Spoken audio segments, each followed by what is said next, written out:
É perfeitamente lógico supor que um Criador sábio e competente proveria as necessidades de suas criaturas em seus vários estágios de crescimento. O suprimento se daria conforme a necessidade e o esforço necessário para sua apropriação fosse feito pela criatura. As necessidades temporais seriam satisfeitas por coisas temporais, necessidades mentais por coisas de caráter semelhante e necessidades espirituais por elementos espirituais.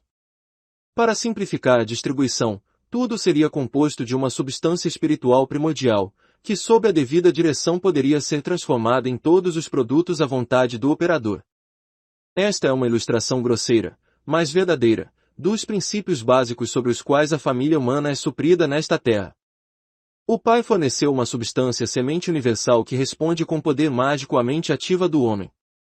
A fé na capacidade crescente dessa substância semente, seja envolta em cascas visíveis ou latente em unidades elétricas invisíveis, sempre recompensa o homem com os frutos de seu trabalho. O agricultor pode parecer obter seu suprimento das sementes que planta, mas ele nunca plantaria uma semente a menos que tivesse fé em sua capacidade inata de aumentar, e essa semente nunca se multiplicaria sem a vida vivificante do Espírito. Assim vemos que todo aumento de substância depende da vida vivificante do Espírito, e este fato nos dá a chave para os processos mentais que, quando usados espiritualmente, aumentarão grandemente e ao mesmo tempo simplificarão nossa apropriação daquela substância inesgotável que a mente criadora tem tanto generosamente fornecido. Nas lições seguintes, tentamos explicar a apropriação legal do homem dos suprimentos espiritual e eletricamente fornecidos por Deus. Quando compreendermos e ajustarmos nossa mente ao reino, o reino onde essas ideias ricas e suas formas pensamento elétricas existem, experimentaremos em nossos assuntos temporais o que é chamado de prosperidade. Dissemos suas formas pensamento elétricas.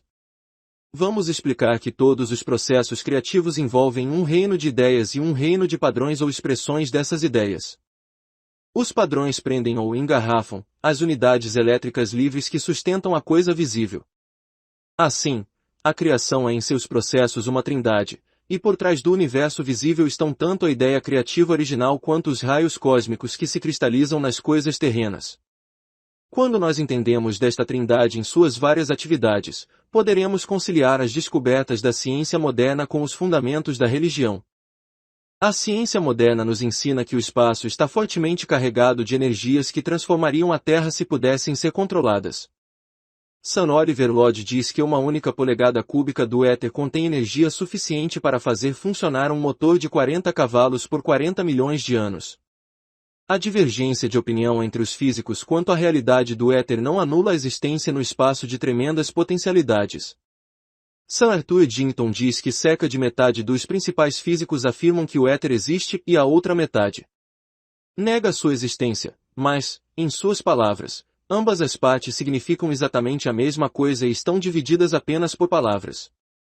A compreensão espiritual diz que o éter existe como uma emanação da mente e não deve ser confundido em suas limitações com a matéria. Medidas matemáticas aplicadas ao éter o eliminam da existência porque sua realidade está na mente que o concebeu e seu ser é governado e sustentado por ideias, e as ideias não têm dimensões físicas. Assim, o éter terá existência e depositará matéria apenas enquanto a mente tiver o uso para isso. Quando a mente infinita tiver completado os ciclos da criação, tanto o universo invisível quanto o visível serão enrolados como um pergaminho e desaparecerão, restando apenas a mente. E todo o exército dos céus se dissolverá, e os céus se enrolarão como um pergaminho, e todo o seu exército se desvanecerá. Acrescenta muito à estabilidade da fé de um cristão saber que Jesus antecipou as descobertas da ciência moderna sobre a existência daquele reino chamado o éter. Ele o chamou de reino dos céus, e suas ilustrações de suas possibilidades são insuperáveis. Ele não disse que era um lugar que os bons herdariam após a morte, mas uma propriedade que poderíamos ter aqui e agora. É um prazer do seu Pai dar-lhe o reino. Jesus ensinou que podemos incorporar raios vivificantes em nossa mente, corpo e assuntos por meio da fé. Onde os físicos meramente descrevem a presença mecânica da vida como energia, Jesus ensinou ao homem como, pelo exercício de sua mente, ele pode fazer com que a vida lhe obedeça. Em vez de um universo de forças mecânicas cegas, Jesus mostrou que o universo é persuadido e dirigido pela inteligência. O que precisamos perceber acima de tudo é que Deus proveu as necessidades mais minuciosas de nossa vida diária e que se algo nos falta é porque não usamos nossa mente para fazer o contato correto com a supramente e o raio cósmico que automaticamente flui dele. Lição 1. Substância espiritual, a base fundamental do universo. A mente divina é a única realidade. Quando incorporamos as ideias que formam esta mente em nossa mente e perseveramos nessas ideias, uma força poderosa brota dentro de nós. Então temos um fundamento para o corpo espiritual, o corpo não feito por mãos, eterno nos céus. Quando o corpo espiritual está estabelecido na consciência, sua força e poder são transmitidos ao corpo visível e a todas as coisas que tocamos no mundo ao nosso redor. O discernimento espiritual revela que estamos agora no alvorecer de uma nova era, que os antigos métodos de suprimento e apoio estão desaparecendo rapidamente e que novos métodos estão esperando para serem apresentados. No comércio vindouro, o homem não será escravo do dinheiro. As necessidades diárias da humanidade serão atendidas de maneiras que agora não são consideradas práticas. Serviremos pela alegria de servir, e a prosperidade fluirá para nós e através de nós em torrentes de abundância. O suprimento e o apoio que o amor e o zelo colocarão em movimento ainda não são amplamente usados pelo homem, mas aqueles que testaram seu poder de provisão são ruidosos em seu louvor. O poder dinâmico da supermente no homem tem sido exibido esporadicamente por homens e mulheres de todas as nações. Geralmente está ligado a algum rito religioso em que prevalece o mistério e a autoridade sacerdotal. O chamado rebanho comum é mantido na escuridão em relação à fonte do poder sobre-humano dos adeptos ocultos e homens santos. Mas vimos uma grande luz, na descoberta por cientistas físicos de que o átomo esconde energias eletrônicas cujo arranjo matemático determina o caráter de todos os elementos fundamentais da natureza. Essa descoberta interrompeu a ciência baseada na velha teoria atômica mecânica, mas também deu aos metafísicos cristãos uma nova compreensão da dinâmica por trás do espírito. A ciência agora postula o espaço ao invés da matéria como a fonte da vida. Diz que o próprio ar está vivo com forças dinâmicas que aguardam a compreensão e utilização do homem e que essas energias invisíveis e onipresentes possuem potencialidades muito além de nossa mais exaltada concepção. O que nos tem sido ensinado sobre as glórias do céu empalidece em insignificância em comparação com as glórias dos raios radiantes, popularmente referido como o éter. A ciência nos diz que utilizamos muito escassamente esse poderoso oceano de éter para produzir dele a luz e o poder da eletricidade. A força aparentemente tremenda gerada pelo turbilhão de nossos dínamos é apenas um fraco drible de um universo de energia. As ondas invisíveis que levam programas de rádio por toda parte são apenas um mero indício de um poder inteligente que penetra e permeia cada germe de vida, visível e invisível. As mentes científicas de todo o mundo foram tremendamente tocadas por essas descobertas revolucionárias e não encontraram linguagem adequada para explicar sua magnitude. Embora vários livros tenham sido escritos por perfumistas, expondo com cautela os efeitos de longo alcance que inevitavelmente se seguirão à apropriação do éter facilmente acessível pelo homem, nenhum ousou contar toda a história. O fato é que a maior descoberta de todas as épocas é a da ciência física de que todas as coisas aparentemente têm sua origem no éter invisível e intangível. O que Jesus ensinou tão profundamente em símbolos sobre as riquezas do reino dos céus agora se provou verdadeiro. De acordo com o grego, a língua em que o Novo Testamento chegou até nós, Jesus não usou a palavra céu, mas a palavra céus em seu ensino. Ele não estava nos falando das glórias de algum lugar distante chamado céu, mas estava revelando as propriedades dos céus ao nosso redor, chamados tanto de espaço, quanto de éter pelos físicos. Ele ensinou não apenas seu caráter dinâmico, mas também seu caráter inteligente, e disse que a entidade que o governa está dentro do homem, o reino de Deus está dentro de você. Ele não apenas descreveu esse reino dos céus em inúmeras parábolas, mas fez de sua conquista pelo homem o maior objetivo da existência humana. Ele não apenas estabeleceu isso como objetivo do homem, mas também o alcançou, demonstrando assim que seu ensinamento é prático e verdadeiro. Os cientistas nos dizem que o éter é carregado de eletricidade, magnetismo, raios de luz, raios X, raios cósmicos e outras radiações dinâmicas, que é a fonte de toda a vida, luz, calor, energia, gravitação, atração, repulsão, em suma, que é a essência interpenetrante de tudo o que existe na Terra. Em outras palavras, a ciência dá ao éter todas as atrações do céu sem dizê-lo diretamente. Jesus resumiu o assunto quando disse a seus seguidores que era o reino do qual Deus vestiu e alimentou todos os seus filhos. Buscai primeiro o seu reino e sua justiça, e todas essas coisas vos serão acrescentadas. A ciência diz que as partículas elétricas que se transformam em luz na atmosfera da nossa Terra são também uma fonte de toda substância e matéria. Jesus disse que ele era a substância, e o pão que veio dos céus. Quando nossa civilização realmente começará a se apropriar e usar este poderoso oceano de substância e vida espiritualmente, bem como fisicamente? Esta substância mental inesgotável está disponível em todos os momentos e em todos os lugares para aqueles que aprenderam a se apoderar dela na consciência. A maneira mais simples, mais curta e mais direta de fazer isso foi explicada quando Jesus disse: qualquer que não duvidar em seu coração, mas crer que o que ele diz acontecerá, ele o terá.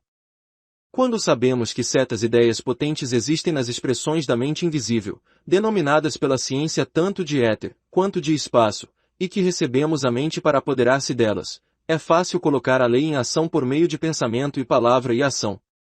Há uma maré nos assuntos dos homens. O que, levado no dilúvio, leva a fortuna, disse Shakespeare. Essa maré enchente nos espera nos espaços cósmicos, o paraíso de Deus. A substância espiritual da qual vem toda a riqueza visível nunca se esgota. Está certo com você o tempo todo e responde à sua fé nele e às suas demandas.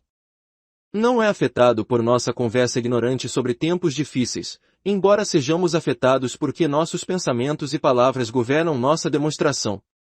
O recurso infalível está sempre pronto para dar. Não tem escolha no assunto, deve dar, pois essa é a sua natureza.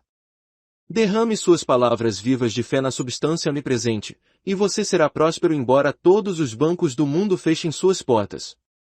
Direcione a grande energia do seu pensamento para as muitas ideias, e você terá muitas, independentemente do que os homens ao seu redor estejam dizendo ou fazendo. Deus é substância, mas se com esta afirmação queremos dizer que Deus é matéria, uma coisa de tempo ou condição, então devemos dizer que Deus é sem substância.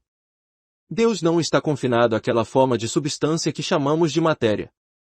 Deus é a essência intangível daquilo que o homem formou e nomeou matéria. A matéria é uma limitação mental daquela substância divina cujo caráter vital e inerente se manifesta em toda expressão de vida. A substância de Deus pode ser concebida como energia de Deus, ou luz do Espírito, e Deus disse: haja luz, e houve luz. Isso está em harmonia com as conclusões de alguns dos físicos mais avançados. St. James Jeans diz, em The Mysterious Universe, a tendência da física moderna é resolver todo o universo material em ondas, e nada além de ondas. Essas ondas são de dois tipos: ondas engarrafadas, que chamamos de matéria, e ondas não engarrafadas, que chamamos de radiação, ou luz. O processo de aniquilação da matéria é simplesmente desengarrafar a energia das ondas aprisionada e libertá-la para viajar pelo espaço. Espírito não é matéria. Espírito não é pessoa. A fim de perceber a essência do ser, devemos abandonar de nossa mente todo o pensamento de que Deus seja de alguma forma circunscrito ou tem alguma das limitações que associamos a coisas ou pessoas que têm forma ou forma. Não farás para ti imagem de escultura, nem semelhança alguma do que há em cima nos céus, nem embaixo na terra. Deus é substância, não matéria, porque a matéria é formada, enquanto Deus é o sem forma. A substância de Deus está por trás da matéria e da forma. É a base de toda a forma, mas não entra em nenhuma forma como finalidade. A substância não pode ser vista, tocada, provada ou cheirada, mas é mais substancial que a matéria, pois é a única substancialidade no universo. Sua natureza é substende, ou stand under, ou por trás da matéria como seu suporte e única realidade. Jó diz: o Todo-Poderoso será a tua defesa, e terás bastante prata. Isso se refere à substância universal, pois prata e ouro são manifestações de uma substância presente em todos os lugares e são usados como símbolos para ela. Leo Wallace, em Ben-Hur, refere-se ao reino como ouro batido. Você, sem dúvida, em sua própria experiência, viu essa substância presente em todos os lugares em seu silêncio, quando parecia flocos de neve dourados caindo ao seu redor. Esta foi a primeira manifestação do transbordamento da substância universal em sua consciência. A substância é primeiro dada forma na mente e, à medida que se torna manifesta, passa por uma atividade tríplice. Ao apoderar-se da substância na mente e trazê-la à manifestação, desempenhamos um papel muito importante. Fazemos isso de acordo com o nosso decreto. Decretarás uma coisa, e te será estabelecido. Estamos sempre decretando, às vezes conscientemente, muitas vezes inconscientemente, e com cada pensamento e palavra estamos aumentando ou diminuindo a tríplice atividade da substância. O resultado da manifestação está de acordo com o nosso pensamento, como ele pensa dentro de si mesmo, assim ele é. Não há escassez do ar que você respira. Há muito ar, tudo o que você precisa, mas se você fechar os pulmões e se recusar a respirar, não conseguirá e poderá sufocar por falta de ar. Quando você reconhece a presença de abundância de ar e abre os pulmões para respirá-lo profundamente, obtém uma inspiração maior. Isso é exatamente o que você deve fazer com sua mente em relação à substância. Há uma suficiência total de todas as coisas, assim como existe uma suficiência total do ar. A única falta é a nossa própria falta de apropriação. Devemos buscar o reino de Deus e apropriar-nos dele corretamente antes que as coisas nos sejam acrescentadas em plenitude. Existe um reino de abundância de todas as coisas, e pode ser encontrado por aqueles que o buscam e estão dispostos a cumprir suas leis. Jesus disse que é difícil para um rico entrar no reino dos céus. Isso não significa que seja difícil por causa de sua riqueza, pois o pobre não chega mais rápido nem mais fácil. Não é o dinheiro, mas os pensamentos que os homens têm sobre o dinheiro, sua fonte, sua propriedade e seu uso, que os mantém fora do reino. Os pensamentos dos homens sobre dinheiro são como seus pensamentos sobre todas as posses. Eles acreditam que as coisas que saem da terra são deles para reivindicar e controlar como propriedade individual, e podem ser guardadas e dependentes, independentemente de quanto outros homens possam precisar delas. A mesma crença prevalece entre ricos e pobres, e mesmo que as duas classes subitamente mudassem de lugar, as desigualdades de riqueza não seriam remediadas. Apenas uma mudança fundamental nos pensamentos de riqueza poderia fazer isso. Antes que haja qualquer mudança social ou econômica fundamental, os homens devem começar a entender seu relacionamento com Deus e uns com os outros como herdeiros comuns do recurso universal que é suficiente para todos. Eles devem desistir de algumas de suas ideias errôneas sobre seus direitos. Eles devem aprender que não podem possuir e trancar o que pertence a Deus sem sofrerem os efeitos desse sequestro. O pobre não é o maior sofredor nessa concentração de riqueza, pois não concentrou sua fé nas coisas materiais e a elas acorrentou sua alma. Aqueles que são ricos nas coisas deste mundo estão, por sua dependência dessas coisas, ligando-se às coisas materiais e estão em trevas materiais. Todo pensamento de posse pessoal deve ser retirado da mente antes que os homens possam chegar à compreensão do suprimento invisível. Eles não podem possuir dinheiro, casas ou terras egoisticamente, porque eles não podem possuir as ideias universais que esses símbolos representam. Nenhum homem pode possuir qualquer ideia como sua permanentemente. Ele pode possuir seu símbolo material por um pouco de tempo no plano dos fenômenos, mas é tanta riqueza que a traça e a ferrugem consomem, e onde os ladrões arrombam e roubam. Os homens possuem como valores sua educação, comércio, habilidade ou talento intelectual.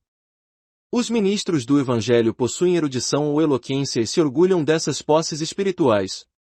No entanto, mesmo esses são fardos que devem ser descarregados antes que possam entrar no reino dos céus. O santo que está inchado com sua bondade santa deve descarregar sua vaidade antes de entrar na presença do Pai. O reino das causas pode ser comparado ao vapor em uma caldeira de vidro. Se o vidro estiver claro, pode-se olhar diretamente para ele e não ver nada. No entanto, quando uma válvula de escape é tocada, o vapor sai, condensa e se torna visível. Mas nesse processo também perdeu seu poder. A substância existe no reino das ideias e é poderosa quando manuseada por alguém que está familiarizado com suas características. O ignorante abre as válvulas da mente e deixa as ideias fluírem para um reino com o qual nada tem em comum. As poderosas ideias de substância condensam-se em pensamentos de tempo e espaço, que a ignorância concebe como necessários à sua fruição. Assim, seu poder é perdido, e uma rodada cansativa de semeadura e colheita é inaugurada para atender às demandas do mundo. É a mente que acredita nas posses pessoais que limita a ideia completa. O mundo de Deus é um mundo de resultados que seguem sequencialmente as exigências. É neste reino que o homem encontra seu verdadeiro lar. O trabalho cessou para aquele que encontrou este reino interior. A provisão divina é produzida sem luta laboriosa, desejar é ter satisfação. Este é o segundo passo de demonstração para aquele que se dedicou totalmente à orientação divina. Ele imediatamente entra em experiências mais fáceis e mais felicidade do que o mundo oferece, quando faz convênio de seguir apenas o bem. Existe um grau avançado ao longo da mesma linha de iniciação nos mistérios do divino. Antes desta etapa pode ser tomada, uma limpeza mental mais profunda e completa deve ser submetida. Um conjunto superior de faculdades é então despertado dentro do corpo, e novas vias de expressão são abertas para os poderes do espírito, não apenas no corpo, mas também nos assuntos do indivíduo. À medida que vai exercendo essas faculdades, pode encontrar algumas obstruídas pelos cristais de pensamento morto que algumas ideias egoístas depositaram, o que o faz passar por uma nova limpeza. Se ele for obediente ao Espírito, e estiver disposto a seguir sem objeções ou protestos, o caminho será fácil para ele. Se, no entanto, ele questionar e argumentar, como fez Jó, ele encontrará muitos obstáculos e sua jornada será longa e tediosa. Novamente, aquele que busca o reino da substância por causa dos pães e peixes que pode obter dele certamente ficará desapontado no final. Ele pode pegar os pães e os peixes, isso é bem possível, mas se permanecer em sua alma qualquer desejo de usá-los para fins egoístas, o resultado final será desastroso. Muitas pessoas estão buscando a ajuda do Espírito para curá-las de seus males físicos. Eles não desejam a vida superior, mas tendo encontrado suas concupiscências e paixões restringidas por enfermidades físicas, eles querem que sejam apagadas para que possam continuar em seu caminho carnal. É a experiência de todos que lidaram com o Espírito que é um estimulante corporal vigoroso. Restaura a vitalidade do corpo até que esteja ainda mais sensível ao prazer ou à dor do que antes da vivificação espiritual. Essa supersensibilidade o torna mais suscetível e sujeito a um desperdício mais rápido se uma maior indulgência for gratificada. É por isso que aqueles que recebem tratamento espiritual devem ser totalmente instruídos na verdade do ser.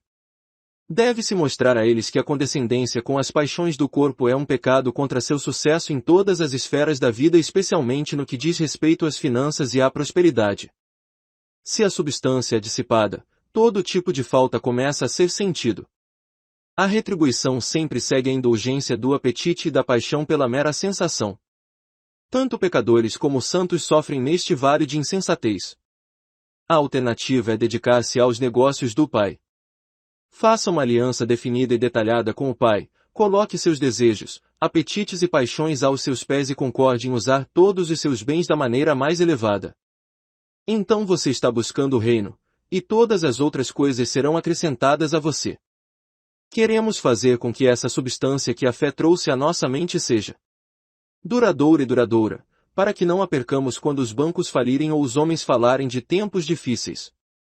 Devemos ter em nossas finanças uma consciência da permanência da substância onipresente enquanto ela habita em nós. Algumas famílias ricas conseguem manter sua riqueza enquanto outras a dissipam em uma geração porque não têm a consciência da substância permanente.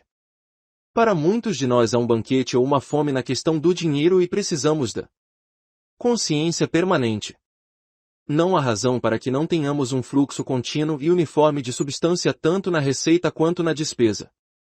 Se recebemos de graça, devemos também dar de graça e manter a substância, confiantes em nosso entendimento de que nosso suprimento é ilimitado e que está sempre à mão na mente onipresente de Deus. Nesse entendimento, podemos suportar as fundas e flechas da fortuna ultrajante, depressões, perdas e fracassos financeiros e ainda ver Deus como substância abundante esperando para se manifestar.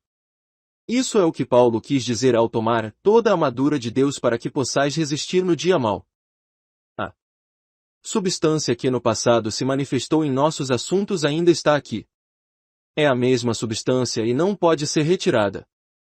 Embora pareça haver falta material, há muita substância para todos. Estamos de pé bem no meio dela. Como peixe, podemos perguntar, onde está a água, quando vivemos, nos movemos e temos nosso ser nela. Está na água, no ar em toda parte, abundante, gloriosa substância espiritual. Pegue esse pensamento e segure-o. Recuse-se a ser abalado de sua posição espiritual no meio da prosperidade e abundância de Deus, e o suprimento começará a surgir do éter e a abundância se tornará cada vez mais manifesta em seus negócios. Jesus estava tão carregado de substância espiritual que quando a mulher tocou em sua veste, a virtude curativa saiu dela e ela foi curada. Havia milhares de pessoas na multidão, mas só a mulher que tinha fé naquela substância conseguiu. Já estava estabelecido em sua consciência, e ela sabia que suas necessidades seriam atendidas se pudesse fazer o contato. Nisto há uma lição para nós. Sabemos que a força se manifesta em todos os lugares, pois a vemos no mundo mecânico. Uma grande locomotiva parte do depósito, movendo-se lentamente no início, mas quando ganha impulso, acelera pela pista como uma raia. Assim é com a força espiritual. Começando às vezes com um pensamento muito pequeno, toma impulso e, eventualmente, torna-se uma ideia poderosa. Cada um de nós pode fortalecer seu apego ao pensamento da substância divina até que se torne uma ideia poderosa, preenchendo a consciência e manifestando-se como abundância em todos os nossos assuntos. Ao se apoderar da substância com sua mente, torne-a permanente e duradoura. Perceba sua unidade com ele. Você está unificado com a única substância viva, que é Deus, sua suficiência total. Desta substância você foi criado, nele você vive e se move e tem seu ser, por ela você é alimentado e prosperado.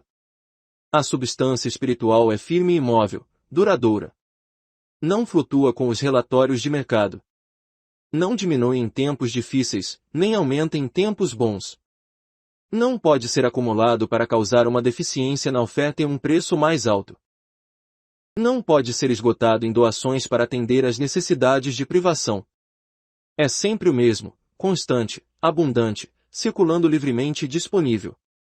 A substância espiritual é uma coisa viva, não um acúmulo inanimado de pão que não sacia a fome nem água que não mata a sede. É pão vivo e água viva, e aquele que se alimenta da substância de Deus nunca terá fome e nunca terá sede. A substância é uma coisa permanente, não um depósito bancário que pode ser sacado nem uma fortuna que pode ser perdida. É um princípio infalível que é tão seguro em seu funcionamento quanto as leis da matemática. O homem não pode ser separado de seu suprimento de substância. Assim como a vida não pode ser separada de sua fonte. Assim como Deus permeia o universo, e a vida permeia cada célula do corpo, a substância flui livremente através do homem, livre de qualquer limite ou qualificação. Na nova era que está agora em seu alvorecer, teremos um espírito de prosperidade. Este princípio da substância universal será conhecido e posto em prática, e não haverá lugar para a falta. A oferta será mais equalizada. Não haverá milhões de alqueires de trigo armazenados em armazéns mofados enquanto as pessoas passam fome. Não haverá superprodução ou subconsumo ou outras desigualdades de suprimento, pois a substância de Deus será reconhecida e usada por todas as pessoas. Os homens não acumularão fortunas um dia e as perderão no dia seguinte, pois não mais temerão a integridade de seus vizinhos nem tentarão manter-lhe a parte de seu vizinho. É uma utopia impraticável. A resposta depende de você. Haja paz dentro dos teus muros, e prosperidade nos teus celeiros. Haja honra na tua família, reis e rainhas entre os teus descendentes. Nação poderosa são teus descendentes. É assim que diz o Salmo 112. Nenhuma praga chega em tua casa. É assim que diz Salmo 91. Haja paz dentro dos teus muros e prosperidade nos teus celeiros. Haja honra